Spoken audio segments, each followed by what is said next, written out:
NEET मामले पर supreme court में हुई एक अहम सुनवाई के दौरान पहली बार केंद्र सरकार और एनटीए की तरफ से माना गया कि नीट पेपर लीक हुआ है। हालांकि केंद्र सरकार और एनटीए की तरफ से बार बार ये कहा गया कि ये पेपर लीक बड़े पैमाने पर नहीं हुआ, सिर्फ पटना यानी कि बिहार की राजधानी में ऐसा मामला सामने आया है जहां पर पेपर लीक का जो कथित आरोप लगा था वो शुरुआती जांच में सही पाया गया है और उसका असर ये हुआ है कि कुछ एक बच्चों को, बड़े पैमाने पर नहीं बल्कि कुछ एक छात्रों तक ये पेपर पहुंचा और पेपर लीक की घटना हुई है। और इसको ध्यान में रखते हुए अगर ऐसा हुआ भी है तो बड़े पैमाने पर यह नहीं कहा जा सकता कि पेपर लीक हुआ और पूरा नीट एग्जामिनेशन रद्द होना चाहिए। इसके साथ ही सुप्रीम कोर्ट ने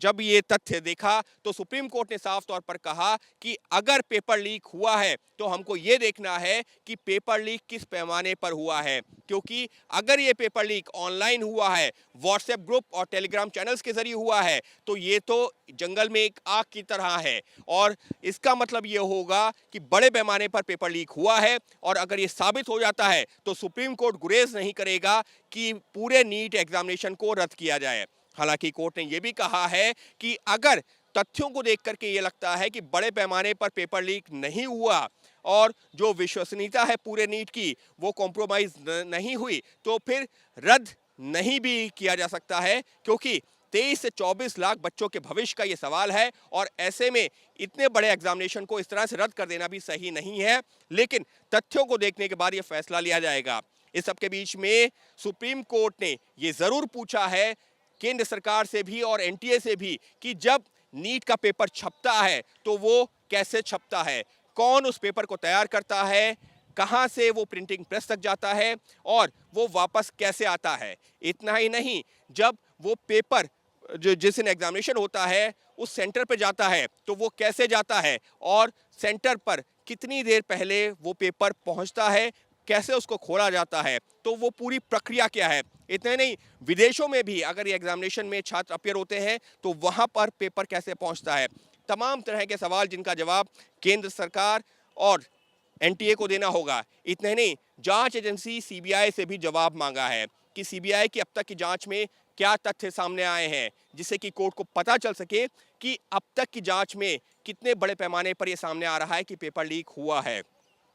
क्योंकि केंद्र सरकार हो या एनटीए हो, उनका लगातार ये कहना है कि देश के जो बाकी हिस्सों में, फिर चाहे वो महाराष्ट्र की बात हो, गुजरात की बात हो, हरियाणा की बात हो या फिर और कहीं के अगर कोई सामने आया मामला, तो वहां पर पेपर लीक का आरोप नहीं है, वहां पर धोखाधड़ी का है। और ऐसे मामलों में उन छात्रों का जो रिजल्ट था पहले ही रोक दिया गया था और उनको शो कॉज नोटिस जारी कर जवाब मांगा गया है। तो ऐसे में ये कह देना कि बड़े पैमाने पर एक सा हर जगह पेपर लीक ही हुआ है वो गलत है और वो सिर्फ घटना बिहार के पटना की सामने आई है। हालांकि याचिकाकर्ता का यही कहना था कि जब 5 तारीख को पेपर होना था उससे कई घंटे पहले ही पेपर व्हाट्सएप और टेलीग्राम चैनल्स पर आ चुका था और बच्चों को बाकायदा एक स्कूल में वाईफाई प्रिंटर के जरिए उसका प्रिंट आउट निकाला गया और वो बच्चों को दिया गया और उनको तैयारी करवाई गई, पूरी आंसर उनको दिए गए। लेकिन सरकार और एनटीए लगातार यही कह रही है कि इस घटना को आइसोलेटेड घटना के तौर पर, यानी कि एक घटना के तौर पर देखा जाना चाहिए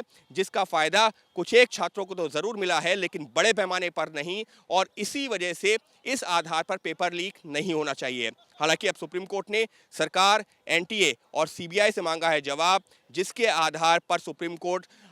ये तय करेगा कि क्या पूरे नीट एग्जामिनेशन को रद्द करना है या फिर नहीं। लेकिन ये कोई भी फैसला, यानी कि रद्द करने का फैसला या नहीं रद्द करने का फैसला यूं ही नहीं होगा, बल्कि सारे तथ्यों, सबूतों और जो जितने दस्तावेज हैं उनको देखने के बाद ही होगा। और बाकायदा इसमें फॉरेंसिक से भी कहा है, कोर्ट ने ये कहा है सरकार से कि आपके पास में फॉरेंसिक डिपार्टमेंट है, उससे कहिए कि ऑनलाइन ये पता करे कि इसका फायदा कितने लोगों को मिला है, कितने लोगों तक पेपर पहुंचा है, और वो सारे तथ्य देखने के बाद ही लिया जाएगा कोई अंतिम फैसला।